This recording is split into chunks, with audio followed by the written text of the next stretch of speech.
Good afternoon, everyone. My name is Derek Pratt. I am the museum educator here at the Erie Canal Museum. And the impact of the Erie Canal was immense, socially, economically, and politically. And today we are going to hear about one of the features that has been preserved from another fun technical difficulty is somehow my speech printed out for last month. So I'm improvising here. One of the great features of the canal that still exists today, thanks in large part through the hard work of our presenter here, Dave Beebe. This is the 8th of our lunchtime lectures this year in 2022, looking at the theme of infrastructure, and it is funded in part by the Humanities New York with support from the National Endowment for the Humanities. Our next lunchtime lecture is September. I should know this one, but bear with me.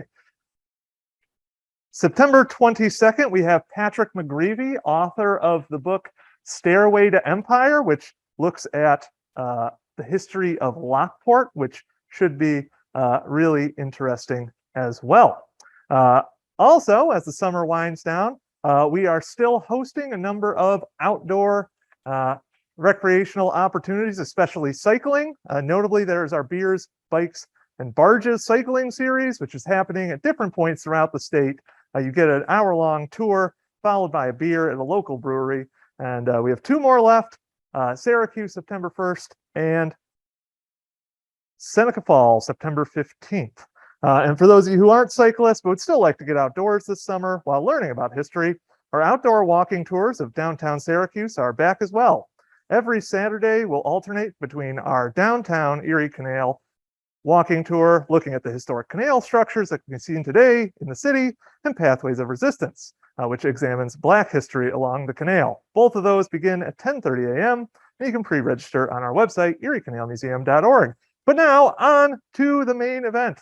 Dr. David Beebe has, since the 1970s, been working on the Camillus Canal Park, which recently named after him and Liz, who both here. He is here.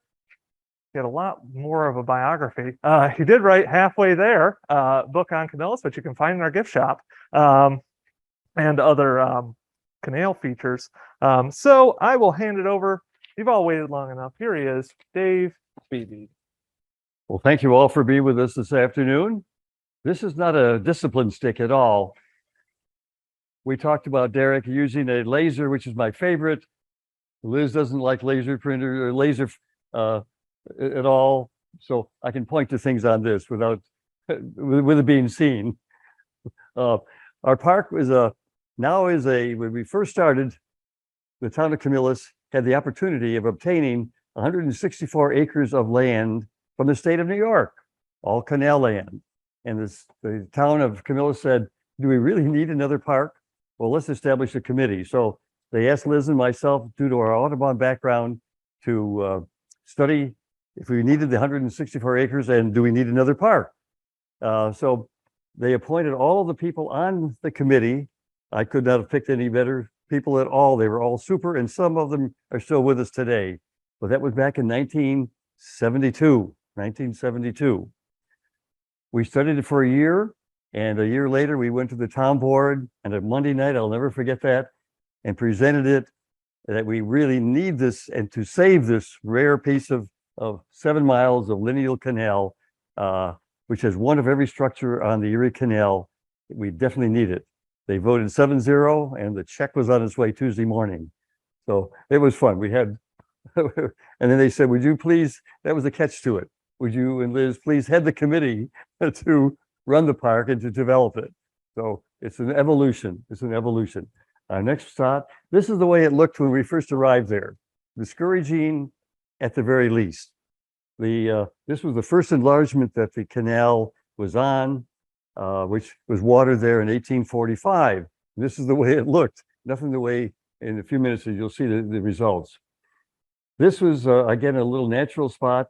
a curve in the canal, but again, the trees had to be clean. It was just a stream, but that was good actually because it protected people stealing the stones, the riprap, which lined the entire canal from Albany to Buffalo, 363 miles, prevented people from stealing their stones on the canal itself. Next. And here it is looking a little better, a little better. The towpath is on that side, which is really hard to imagine. It was, the next one.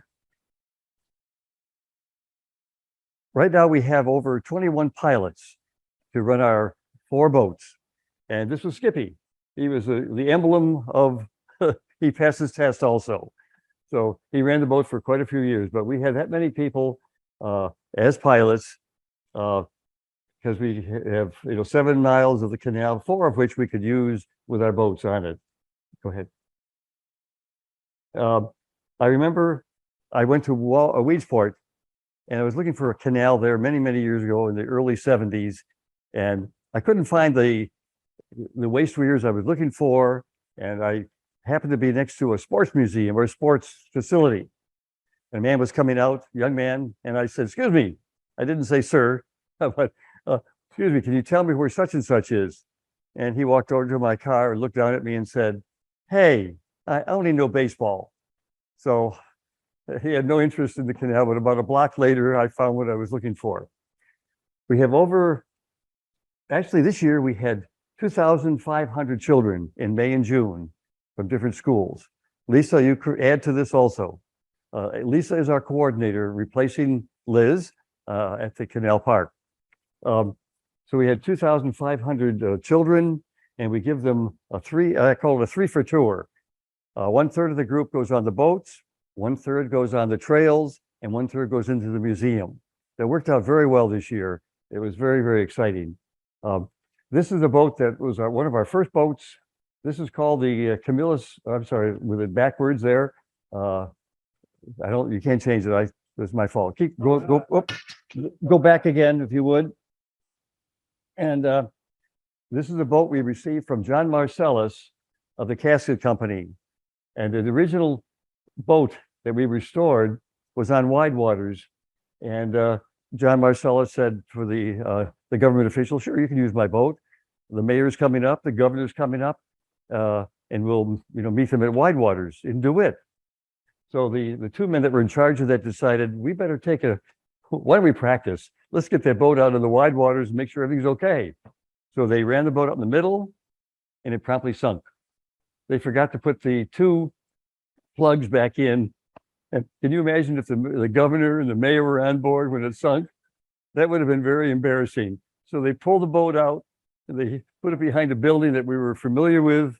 And later, John Marcellus gave us the boat, which we restored. So, but that would have been a disaster to have that happen. This again is think of it as one of the 3 canals. The first canal would be Clinton's Ditch, and it was watered up in the woods here, 11 feet higher than this. So there's a reason for that. When it ran 363 miles from Buffalo to Albany, it was called Clinton's Ditch or the Grand Canal. And that was watered in Camillus in 1820. They dug it in such a rapid time.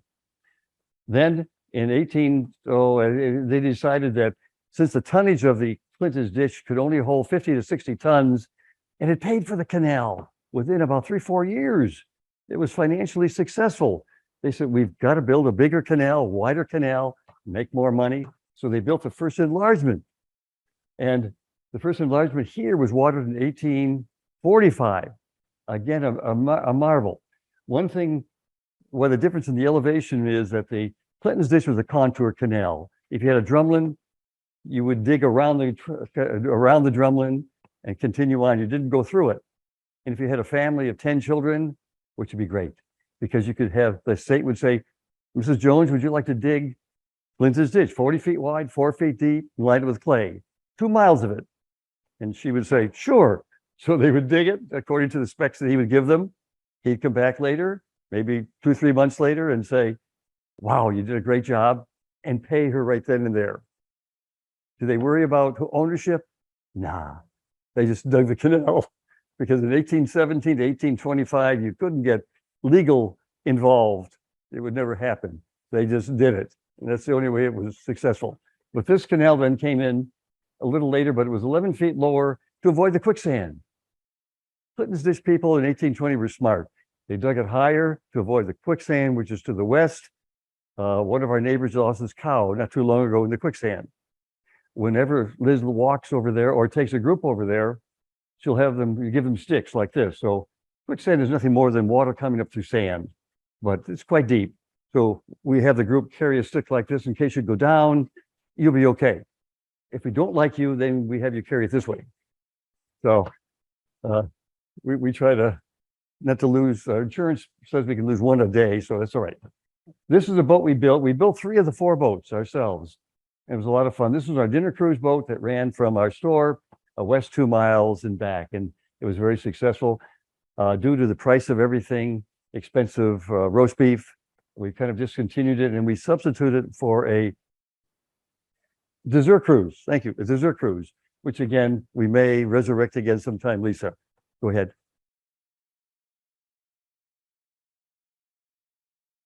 There we are. This time it's correct. Loading the boat. Go ahead, Liz. There we are. School kids. Many of them which have never been on a boat.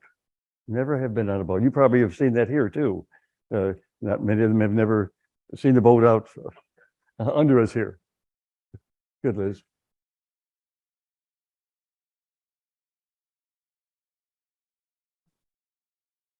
All right. There's Liz talking to the kids. They all seem, gosh, everyone's attentive. Everyone's attentive there.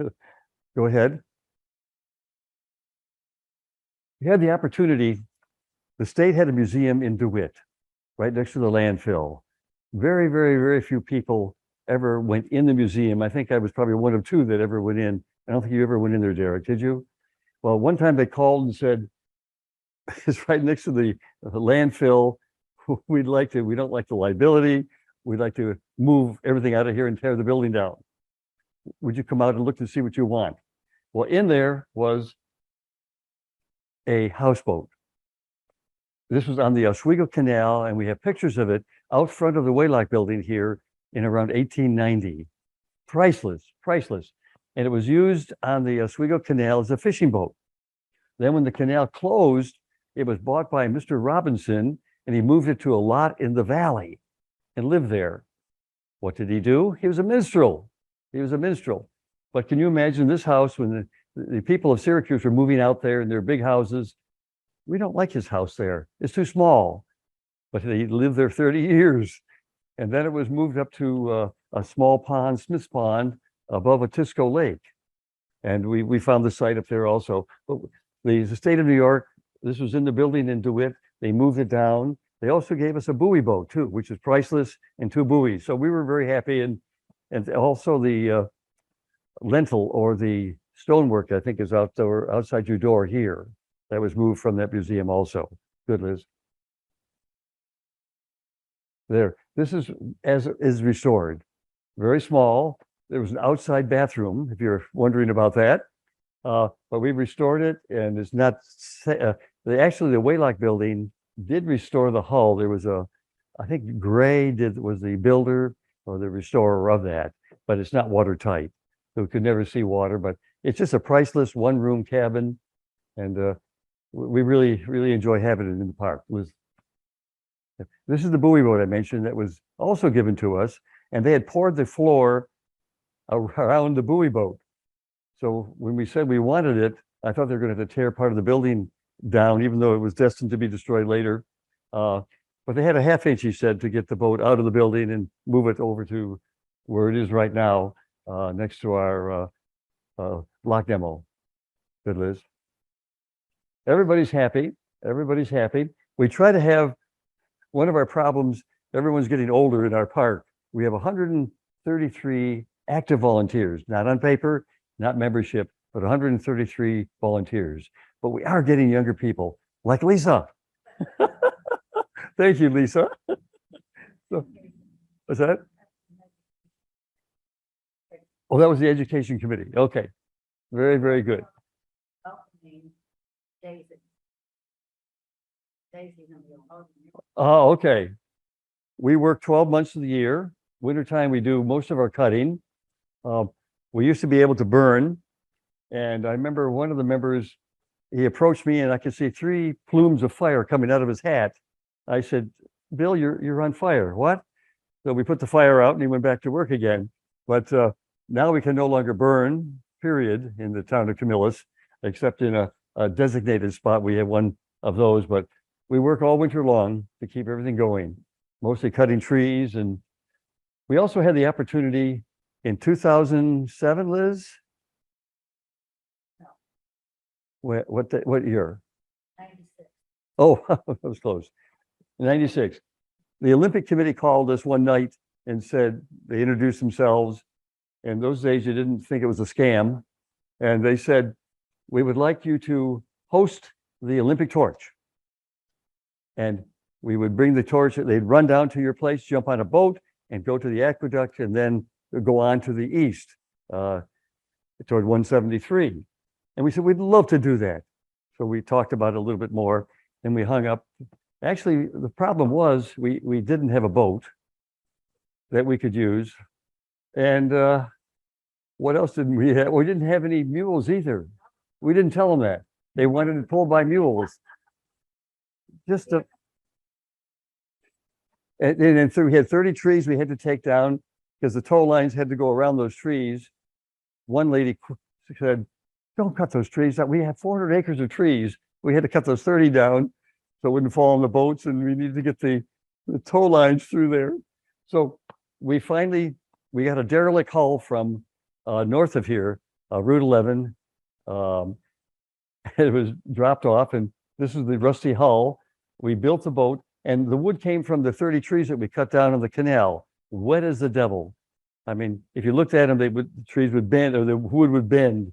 That was terrible. You'd use a hammer and you get wet in the face with the sap. But anyway, we built this. Next, you'll see it again. There it is, completed. This would be not a passenger boat, a tour boat, but this would be a work boat, a hurry up boat, if you care. They usually had hurry up boats every 10 miles on the canal. And if you could get a message to a hurry up boat, if you were in trouble, if you were sinking, which would be the worst thing in the world to be sinking, my gosh. But if you needed assistance in some manner, if you could get word to those hurry up boats that were stationed, they would use horses because much faster than a mule, and they would run to your rescue. So we had to fashion this. And this also gave us more places for people to stand. You know, if we build a regular typical passenger boat, which disappeared in about 1830 or 40 in Syracuse area, but the work boats were very important. So we built this. And then we waited for the torch to come. It got darker and darker and darker. Finally, it arrived. And I would say it's slightly overloaded. And then I said, where's the life jackets? And they handed me one life jacket. So OSHA would not have approved of that in any way, shape, or form. I said, well, if we sink, we can walk ashore anyway. It was only 4.5 feet deep, but it is so overloaded, overcrowded, but we didn't sink it. The mules pulled us down the mile to the aqueduct area, which hadn't been built, of course. And the young lady jumped off, and 2 motorbikes escorted her down to 173 and then on to Syracuse. So it was fun. We had a lot of fun with it. And the police estimated 10,000 people were there that afternoon and night. So it was a great time. It was a great time. Now I like to think of the aqueduct, which we'll be seeing in a few minutes, as our middle section of the canal. And then our eastern end, in a bookend, as Liz describes it, would be Gears Lock. This was Gears Lock in its heyday. There was a 7.9 lift to the west. It was called the Long Level. Hard as the devil to keep water in it because there weren't many reservoirs except a Tisco Lake, Skaneateles Lake, higher than the canal for gravity feed of the water into the canal.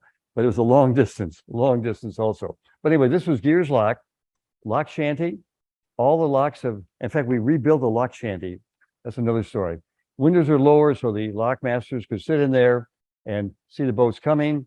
This was probably the lock master. He had a vest on, a hat with an emblem on it, well dressed. Here are the workers. Again, neat. You know, they didn't have tie. Well, may have had a tie on, but they dressed probably with the best clothes they had. They were very neat and clean. Here, the boat captain had a bow tie, and two of the kids, which we can't quite see right here, had ties on. They had ties on. So everybody was fairly. Here's a kid up here with the two of them. Here they are with ties on, very well dressed. This thing that's lying on the ground here, we think may have been a clock, even though to my knowledge they did not have clocks on the locks. And also too, here were the drying beds for the salt. The salt. Now we didn't see any. This may have been a salt cover right here, triangular. We have the rollers in our museum. Maybe you do too. That the bell would ring, and there's still a bell just north of the Onondaga Lake in the general store there. There's still a bell on the roof. So when it was going to rain, it would ring, and they would rush out and move these huge covers over on rollers over the salt, so it wouldn't get mixed in with the dry salt. Water was evaporating, so you didn't want to add any more water to it. But these are the salt beds right here. Okay. And a typical lock, like say Gears Lock or any of the 72 locks that were there. Here's a lock shanty right here. Boats going in and up, double locks, of course, double locks. And the water was a little low here, but you could come in when it's higher, walk up the stairs, and put your boat in or out. Go ahead, Liz. This is the sad Gears Lock when it's been abandoned. This was at the head of the lock. This covered the three portals that the water would run through a slit in the wood to get into the center of the lock. Why? If you're locking a boat through on the towpath lock and the berm lock at the same time, there is still water coming from Otisco Lake. There was no cell phones to notify the person, one of the workers on 9 Mile Creek, shut 2 and 3 gates, please. We got too much water coming to the lock. Nothing like that. Everything had to be guessing by gosh.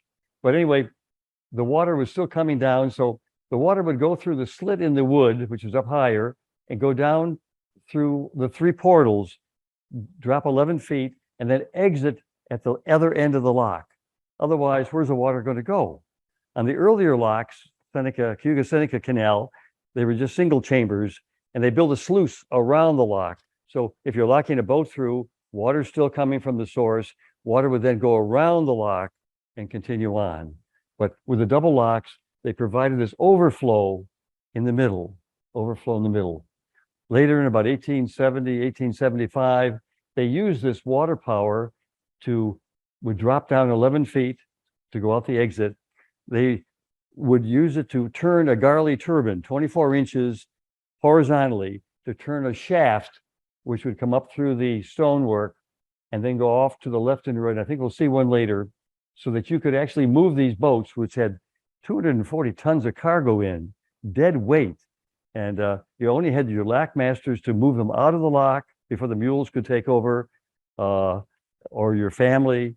You just didn't have the manpower. So this spinning rod, you could attach a line to it loosely and move the boat in or out of the lock. It was really ingenious. Go ahead, Liz. This is the way when we first arrived at Gears Lock. Allied Chemical, or now it was back to Allied Signal and Honeywell. We leased the lock since 1974. We cut the grass, and they're hoping that we'll be given the lock very, very soon. We thought it was going to happen last year, but stonework is in very, very good shape there. Very good shape. The valves, we'll see one later. If this is the gear lock, probably 17 feet high. These are the rods that open the valves, so that your water, if it were higher on one side than the other, you'd open up that and equalize the water so that you could open the gate. You can't open the gates unless the water level is even on both sides. Good, Liz. This is in the bottom of Gears Lock. This is Coakley's store, and there's a mule barn behind or beyond it there. We have a picture of a young girl sitting on the windowsill over here in a bigger picture. These are the crossovers here, the lock shanty right here, and wooden floors. Yes. Here we are. When we were fortunate that the gear lock was used as a reservoir for LCP chemical, which was not very good. But when they declared that hazardous, which it was with mercury, they tore it down. So we decided there was no water then. So we decided to remove what was left of the two gates. They're originally 17 feet high, and this is the bottom 8 feet with the valves in. So we had to dig them out. We smelled to high heaven when we came home, and it was a lot of fun, I think. Go ahead, Liz. Here we are in the muck and mire. This is Joe, Elisa, Joe Mensel. We had a horrible time. When the crane came, they said, Dave, you put the straps under the lock, because if it collapses, it's on your head. So it worked out. We did remove the 2 lock gates in 2 different years. Also, too, where the water would cascade down, the overflow was filled in. Allied Chemical decided they wanted to, for safety reasons, remove the stones on the lock instead of filling it with dirt. They decided to remove them, so they filled in the overflow, and we're removing the stones from the overflow, looking for the turbine. Turbine was scrapped earlier, but the wood is still there that supported the turbine. So much is there, but I don't think Allied Chemical had a historian on staff. Here we are looking. These are the support timbers for the Garley turbine.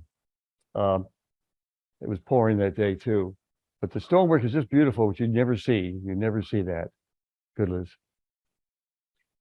Now the tunnel I mentioned, this was the escape for the water that had to go someplace because both locks were being used. So this tunnel, 6 by 6, actually no snakes, and no spiders either. So we convinced Gary Tyler to go in there with a kayak and a rope on him. So he didn't panic. But that is the exit, 220 feet away. That is the exit to the water. This is the first lock to be built west of Syracuse. That's the first lock to be built. And later on, when they built lock number 2, they decided, why build a tunnel 220 feet? They exited after the end of the first lock. They never carried it through the enlargement lock, but that's a long distance. They learned that too expensive to do that. Good, but that still exists. And we pulled it out. Here's the 8 feet of the lock gates. The 2 valves are still there. Go ahead, Liz. And a few years ago, these are the valves. They weigh 300 pounds each. This is wrought iron. These are cast. There's a socket and pivot in here. These are cast. Gosh, I know the Egyptians cast too, but we did. Okay, go ahead, Liz. We discovered by cleaning off the scale, was all rusted. We cleaned it off and we suddenly found these pot marks. And what we thought of for years and years, we could not figure that out. But here again, when you build your ironwork, it's all hand built for one specific place. So if you put it down on the ground, you got 10 pieces there. Well, which one goes into this hole? Well, the wood must have had pot marks also to label, 7, I think it's 7 here and 7 there. So you could get the same cast iron work into the same place to hold the beams together. This would hold the vertical with the horizontal together. But we just discovered those a short time ago. There was that Garley turbine I mentioned. The rod coming up from the turbine would turn this wheel, the flywheel, which again would turn the gearing. But you could attach a line to this and pull the boat in or out, which would help a lot. Good, Liz. We also had a chance to get a lock shanty. This was in Lock Berlin. And Craig Williams called me and said, we think they moved it from the lock to a cemetery. Would you go out and look? Sure. It was a blinding snowstorm. I went out there looking for a white building in a blinding snowstorm. It wasn't quite good. So I walked through the snow about 2 feet deep. And I said, could I quit? No, go to the end of the cemetery. And at the end of the cemetery, it cleared for a half a second and there was a building. at the end of the cemetery. They were using it. The chimney was gone, as it is here, and they were just using it as a storage shed. So then it was moved, and now it's over in Port Byron.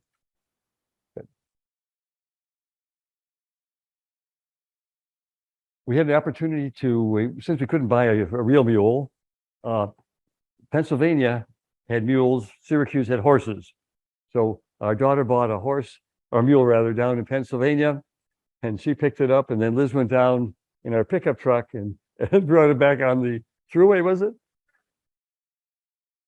Okay. And everybody was wondering, is that a real mule? Or she drove back. So she had a lot of looks and honks and things like that. But we finally got it back, and Lisa feeds it every day. So good. And there it is there. Yes, it's been our pal. Very, very good. Go ahead.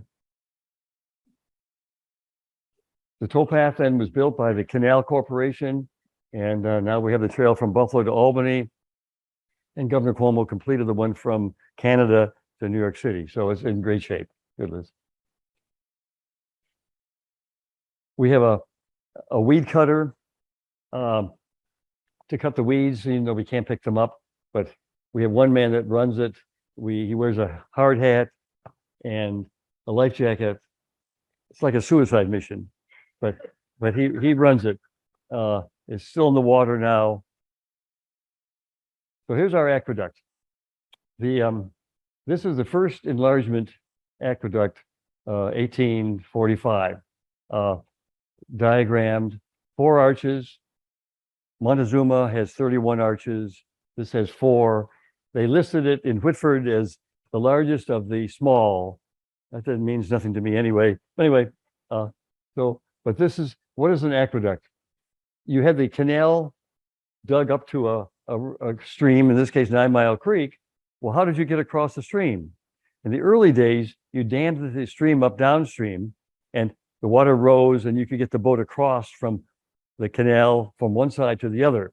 But in the spring, if there was a rainstorm, you're not going to get the boat across, or in the fall, it might dry up. So when they built the first enlargement, they said, it's going to be self-contained. So let's build a water bridge, one side, 2 sides, and a floor, and put water in it so we can go from one side to the other. So there were 32 of them built on the first enlargement. Liz? And here's the Buffalo, this book downstairs by Peter Spire. Go ahead, Liz. I love the ducks. This is our aqueduct. We spent 4 years. We were hoping we could restore it, but we said we better start working on the low piers. We talked about that. There was trees growing out of this. We had to raise them hydraulically and hope they didn't fall in the water. We had to raise them hydraulically, chop out the trees that were growing in it and the roots, and then put mortar down and lower them into place again. So it took us 4 years to do this, to get the 4 piers. Now this is the end of it, to get everything in place. This is interesting too. These are spacer stones that you see here. And from there, they had the timbers going across to this pier, and then on another timber from his pier, and that was the bottom of the canal. And then they had other timbers going that way, the way we rebuilt it. But this was the ceiling of the timbers against the old banks. But fortunately, our arches were just in great shape. Good, Liz. And that's just a diagram. Go ahead, Liz. Again, there's a wooden floor. When you dive down, here's the bottom of the floor here, 12 feet down. I took my scuba knife out. You could not stick it into the hemlock. It was just so hard. Underwater, it becomes almost petrified. And it was in great shape, scoured, not really at all. It was in fantastic condition. That was one reason the state of New York said, we'll talk about the grants. We needed money for the rebuilding of this aqueduct. Go ahead, Liz. Now, this is interesting. Again, you can't see through the arches because the bottom of the structure is covering this, and is at a little bit of an angle. Notice the gentleman up here. This carriage looks like 2 men, and it looks like a mule. I don't think it's a horse.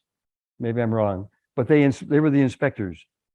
If you owned a farm, could you put a hay wagon on the towpath? Oh, no. No. You didn't dare. It was state controlled, and this is one of the inspectors right here. So you were not allowed, only the boaters and the mules pulling the boats were allowed. But that, as far as we know, is an inspector. Good, Liz. This is the way it looked when we first arrived back in the 70s. The floor, the lining is up here, the massive beams, which we have upstairs in the store, and the diagonals supporting that. So they were all Hemlock, and many aqueducts had to be rebuilt every 10 years.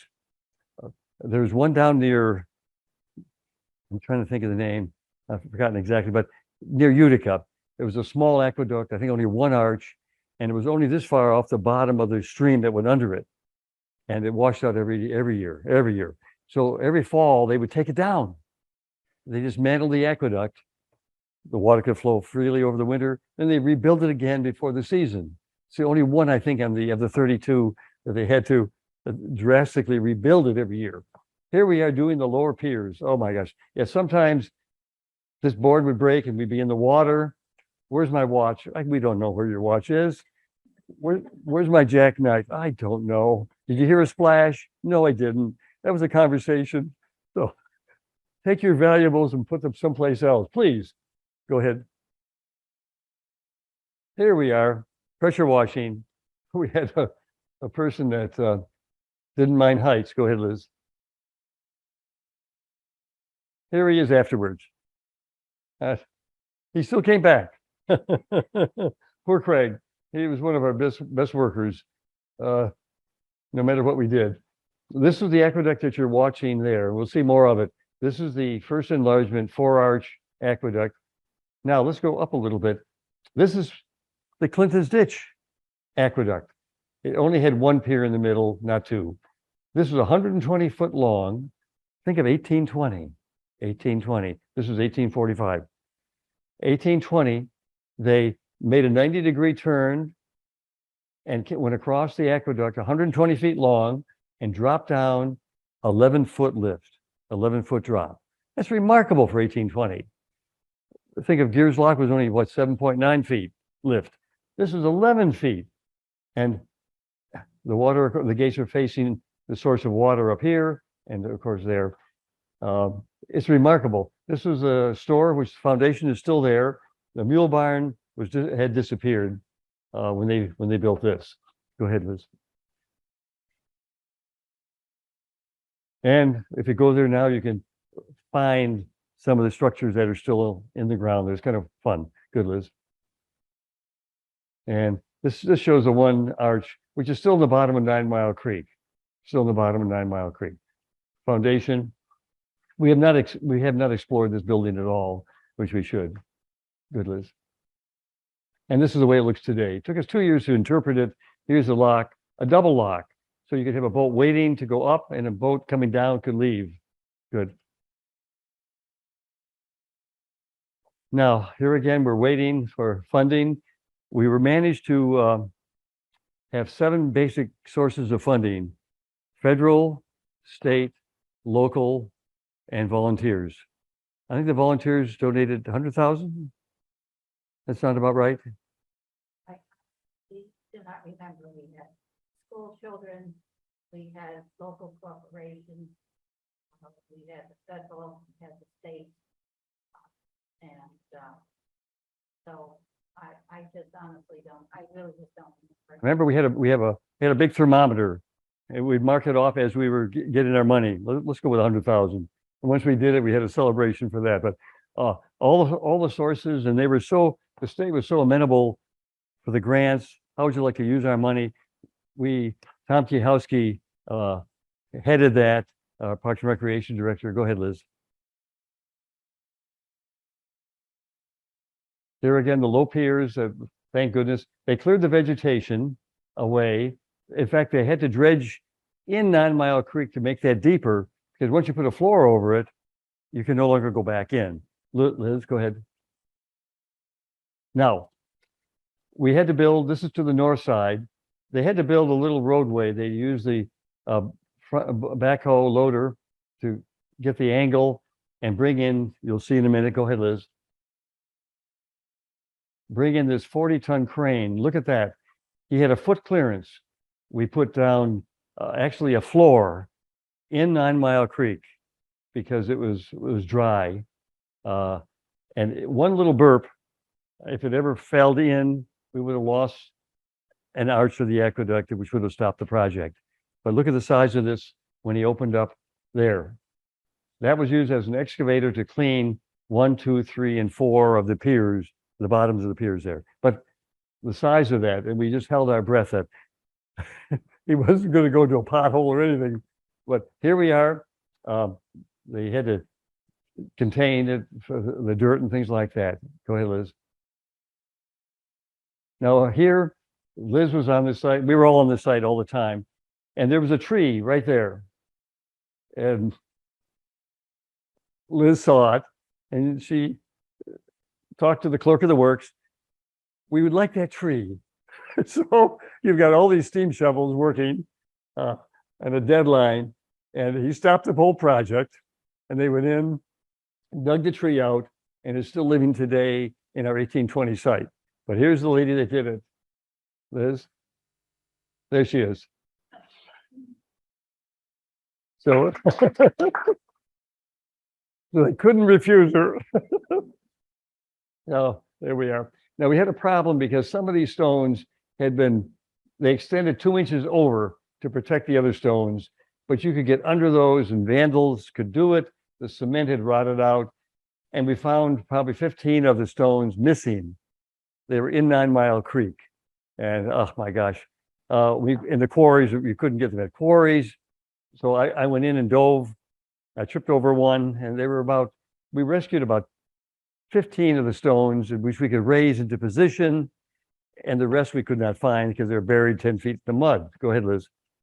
So the state of New York, SHPO in particular, State Historic Preservation, said, okay, you're not going to be able to find the stones. You couldn't afford them if you could. We're going to allow you to pour 4 different types of configurations. They were poured in cement, concrete, cement. And then they were, the bonding agent was fiberglass fibers. So it didn't need any rods. You don't use rods anyway. We just had a floor put in, and it was all fibers in the concrete. But you could build, we built 4 different types of these and charcoaled them. And even today, these are the imitation ones. Not bad. This is a real one here. And they said, well, do you want us to put all of them together that are fake and all the ones that are the old ones, the original together? No, no, no. We know this one, when we found it down below, belongs there. So they're like this one too. We found it down below, put them where they should be, and then add the imitation ones to that. Mix them up, mix them up. And today you have not many people even notice the difference. They weathered enough, and so it worked out very well. Now, the wood that we used was southern yellow pine, southern yellow pine. Each of the beams were 72 feet long. Originally, the aqueduct's 144 feet long, and SHPO said, you have to have a 144-foot beam. I said, Chris, we could never move that into Camillus. It would never turn corners. It would be impossible, since it's going to be made in Unilam near Utica, or near Unadilla near Binghamton. We'll never get it here. So she said, okay, you can do it in 72-foot sections. All right, at least that was a concession. Okay, so we all went down to the factory. Go ahead, Liz. And it was all southern yellow pine. In fact, when they maybe, I'm not sure what the joint is, but they have a joint, maybe somebody of you know, they joined it together with glue, adhesive, that holds 2 boards together, 2 2x8s. But you need 72 feet of them all mixed in together, and 18 inches high, 18 inches high, and of course 8 inches thick, 2x8s. Now, what they did, they tested these on a machine and tried to break them. If the machine broke them on the joint, try again. It's a failure. You've got to make sure that joint doesn't break. When it breaks on the wood, that's okay. That's fine. Because that is strong enough, but you make that joint stronger than the wood. And they did. They did. It was remarkable how they did it. Goodness. So here are the beams, 72 feet long. Now we needed to pressure treat them, preserve them. So we needed to use nasty stuff, pentachlorophenol. And New York State said, not in our state. No, not in our state. Too bad, fellas. So we had to ship them all to South Carolina. All these were shipped to South Carolina where they could pressure treat them in the environment that was necessary, and pentachlorophenol. Good, Liz. Then they were taken back to Vector Construction. Bill Anderson, who lives in Camillus, was a low bidder, and they had to squeegee off the pentachlorophenol before it would go near one of our best trout streams and drip into the stream itself. That was a no-no. So they had to be squeegeed off, and then the final day, the DEC came and said, yeah, now you can move them. So they moved them to Camillus. There we are. Here's the 72-foot beam, and they can lay them on the piers. Not so easy. This pier had settled 5.5 inches. So it was 5.5 inches lower there than up here. So you can't put beams on something that's not straight. So the engineering firm, we never did get along, said, you put blocks under each of the beams. I said, wait a minute. You have a blocks under here, and then the next pier, you have blocks until you get to the middle pier. You'll have thousands of blocks. Yeah, that's what we're gonna. My God. So our clerk of the works, who was right here, said, no. We will pour a concrete pad dead level. It'll be 4.5 inches here, down to maybe 2 inches up here, but dead level. Each of the 4 piers will be dead level with each other. Then you can take your 72-foot beam and just put it down. It'll be dead level because you needed 7 feet of water in the canal. Perfect solution. The engineering firm never signed off on it. We didn't get along with them. But anyway, go ahead. Here we are. Finally, all done. Beautifully done. The bottom was dadoed and the walls were set into those. Just remarkable the way it, as you can see, there's spacers here. We showed you spacers earlier that were stone, but these are all spacers here and just beautifully done. Vertical walls here. We were really pleased with that. Here's the crane, a 40-ton crane, which couldn't go over the aqueduct. It would have collapsed it. So they had to slide these in with these machines here individually. And then he had to come in 2 miles away. Good, Liz. Here we are. Clay, the approach walls, and these are all based on the plans. Here it is beautifully. People started coming to me and said, hey, when are you going to get rid of this dam up here and let the water flow? I said, 2 or 3 weeks. He said, yeah, because I'd like to be the first one over that, in a kayak. Okay, 2 or 3 weeks. Liz? I lied. We were ready to remove the dam and start the flooding process. And guess who this is? That person is the first person to cross an aqueduct in a kayak ever. They didn't have kayaks when they built the canal aqueducts either. That was Liz. So we wanted her to be the first one over the aqueduct, and she was. There were a lot of mad people after that. Oh, and we had a Clydoh notarize it.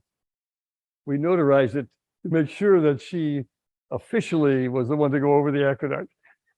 A lot of nasty comments. Anyway, that's right. Goodness.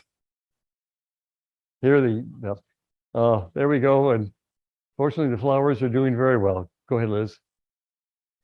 A few others. We're almost done. We also have a program that I don't think Lisa knew about, education program. This is midnight. We had a program because a lot of people have never used a latch. you don't have a latch on a home today, but so many people, how do you open the door? We have a latch. So we trained the cat to train our volunteers to open the door. Good. So it was very good. And here's a raccoon. Liz, with the DEC's help, had a raccoon from a Camp Adelphi, and she trained it how to fish under rocks in the bare swamp, and finally she released it. Good, Liz. It lived with us for a while, terrorized our dog. Here we are with the rebuilt Ontario, and there you can see the walls of the aqueduct itself. Good, Liz. Now this is the one in Port Byron. I just had to throw this in. I think this is the arch that remains that you can walk into. St. John's Catholic Church is over here.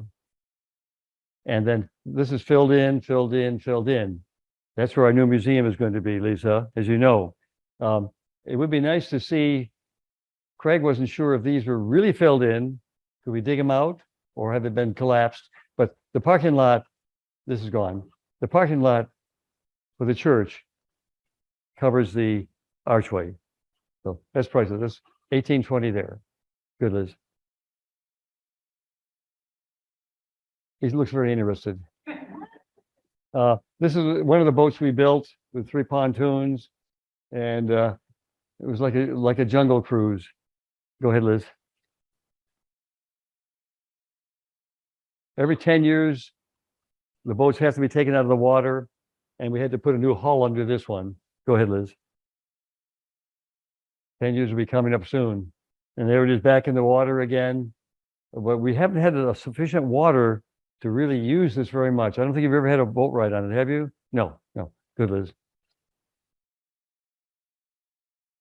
And one of our towpath days. This boat, I tried to buy another boat. This is our 4th boat called the Iroquois. Aluminum boats are very practical. They're not very pretty maybe, but you can inspect them by just tipping the pontoons up. You don't have to take them out of the water. It saves you tens of thousands of dollars. So pontoon boats are the thing to have. So I tried to order, for a year, I tried to order pontoon boats, US, United States. Hasn't John called you yet? It kept up for 1 year, all 4 companies. No cooperation. Liz went to the state fair. There was UFAB boats from Smith Falls, Ontario, Canada. They were delightful. They sold us the boat. It came in on a flatbed trailer. Ben was the driver. Ben, how long will it take us to put this together? Probably 2 men, a day and a half. That's not bad. Thank you, Ben. They dropped it off. 6 months later, we finished it.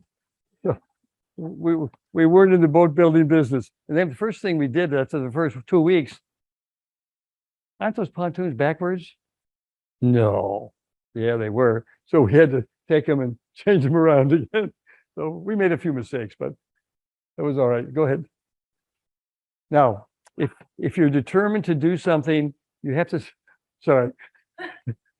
I hope I'm not offended you, but if you have a project, you do it yourself as an example, and you hope others will follow you. Either that or you may perish. So I thank you all for coming today, and we hope to see you at the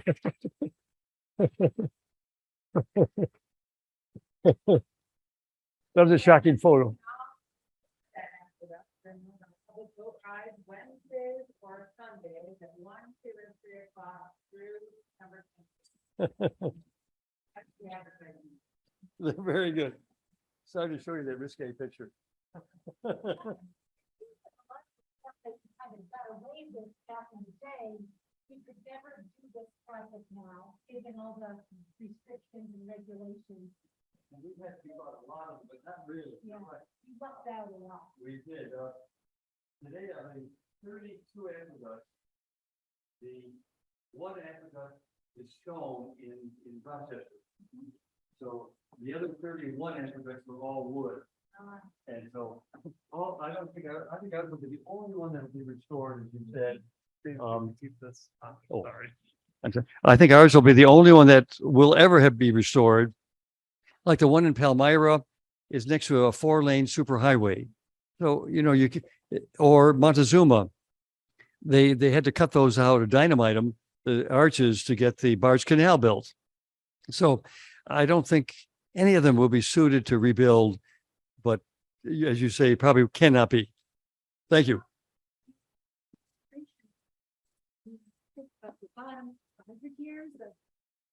I wish you were on our committee. You're very good. You are very, very good.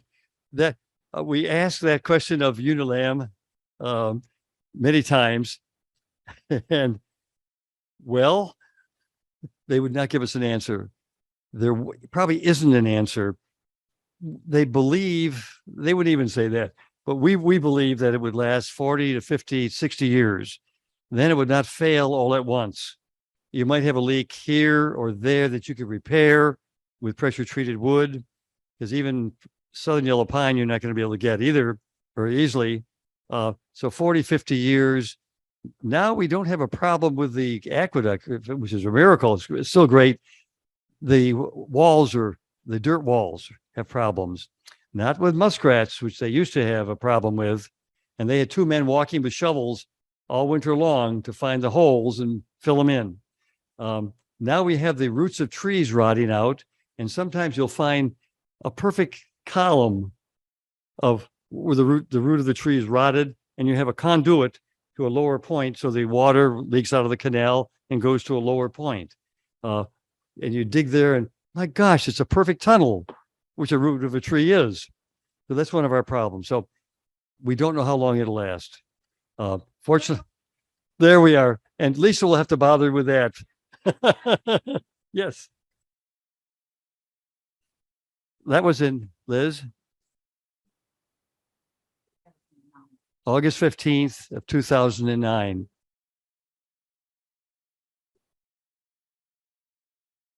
That would sound right. Yes.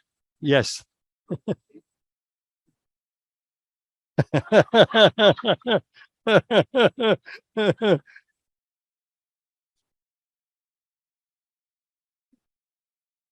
The buoy boat? Oh, good question. That was of the Barge Canal era. In 1930, the buoy boat was made in the city of Syracuse on Solar Street. That's gone now. It may be the site of your aquarium. Anyway, but a buoy boat with the Barge Canal came into being roughly around 1915, and they used kerosene lanterns on the buoys, which they took in every winter, of course. But they used kerosene lanterns, and the buoy boat serviced those lanterns. The one man on the buoy boat would pull up to the buoy, tie off, and then he's already had maybe 10 to 12 prepared. He had the wicks all cut and the kerosene in them. And then he would quickly, they were on 3 springs. So you take off the springs, put the used or the lantern that wasn't working, and put another one up and light it, and then back off and go to the next one. So he could service, maybe, depending on how far close they were together, 20 or 30 lanterns a day. So one man would do all of that. Well, the buoys had to be brought in the wintertime. They had cranes in the Barge Canal. Only during shipping season, yes.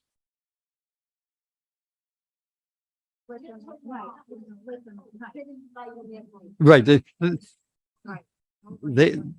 They would burn all the time because you couldn't, shut them off in the daylight.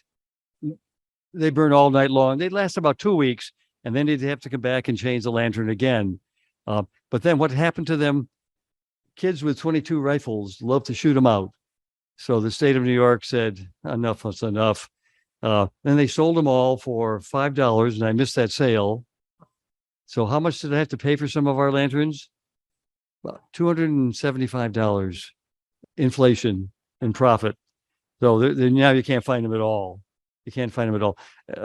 I remember them taking the lanterns or the buoys out of the water and storing them in certain places for the winter. Yes. Yes. Before you let the water out. Yes. But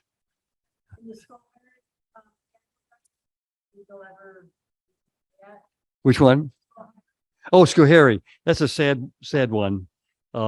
They had to go as part of the Barge Canal, so they had to cut through that also. Then they realized the parts that were left, the arches that were left, they tried to stabilize them with cables, and the cables were not very big. It wasn't a success, actually. Because we had David Brooks from Erie Crossing speak a Okay. few months ago. They recently received, I think, a $2 or $3 million grant to just maintain the aqueduct. I don't think they can ever get it all the way across it. No, They are stabilizing the remaining arches. thank goodness. Yeah, it comes a few years ago, another one collapsed. Another arch collapsed. Let's go, Harry. 8 or 9. Oh, it could be. I've got the Bible for all these questions or answers is Whitford.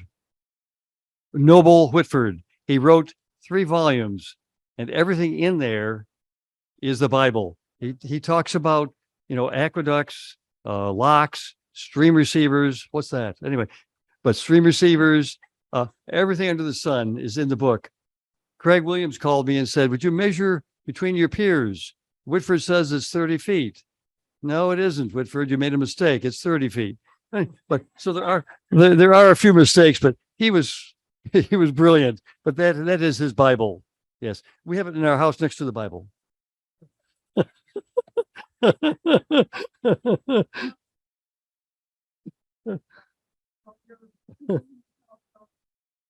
And the volunteers have made this park. I mean, and you can direct them and they go. But we have, as I mentioned, 133 active volunteers, and they're there every Wednesday and Saturdays. And also during the week, they come on their own projects. Oh, you did that. Yes. They come on their own time, which is remarkable. And they can find so many things to do. Well, I don't like to do that. Well, we have another 100 other ones to do, but they're very good. It's the volunteers that make the park. Yes. Yes. Any other questions? And I thank you all. We have a comment in the chat here on Zoom. That's from our friend Frank Sadowski, saying you can check out pictures of the 9 Mile Creek restoration project on eriecanalmuseum.org. So, or not, just eriecanal.org. Thank you, Frank.